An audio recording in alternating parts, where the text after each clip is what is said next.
On the Greek island of Evia, residents flee their homes beneath a sky of burning red as fires consume pristine forests turned to tinder by searing summer heat. This is just one of hundreds of intense fires burning across Greece, Turkey and Italy as summer temperatures have topped 45 degrees Celsius. The message from scientists: climate change is here. The Mediterranean will be having these forest fires all the time.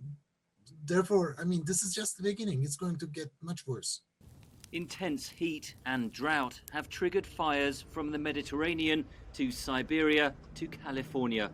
The report, compiled by 200 scientists from the Intergovernmental Panel on Climate Change, or IPCC, says temperatures have already risen by 1.1 degrees Celsius above pre-industrial levels.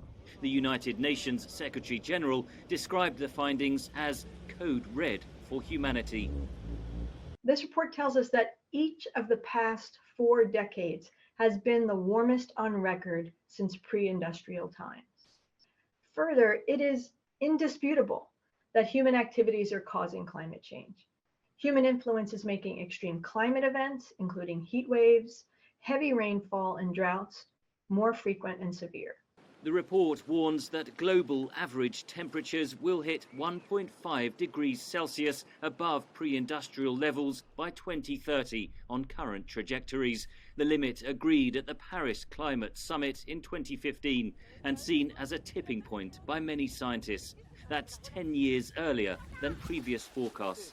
The report adds that sea level rises of up to 2 meters by the end of the century can't be ruled out, threatening millions of people living in coastal areas. And the Arctic is likely to see at least one ice-free summer by 2050.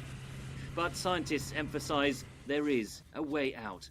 The worst scenarios can be prevented and global warming reversed with drastic cuts to global emissions.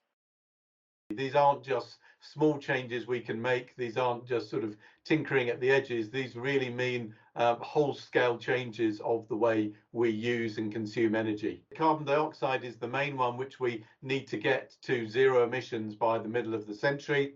But we've also shown that methane is an important gas to reduce. It's caused maybe as much as 0.5 degree of the warming we've already seen.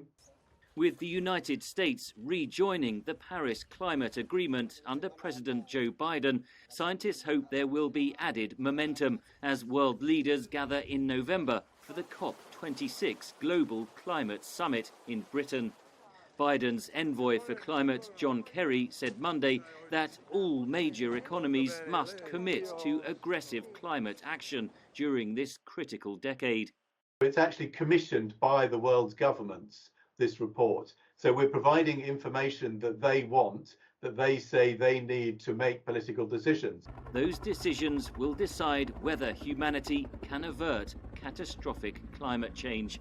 Its impact is already being felt in many parts of the world. Henry Ridgwell for VOA News, London.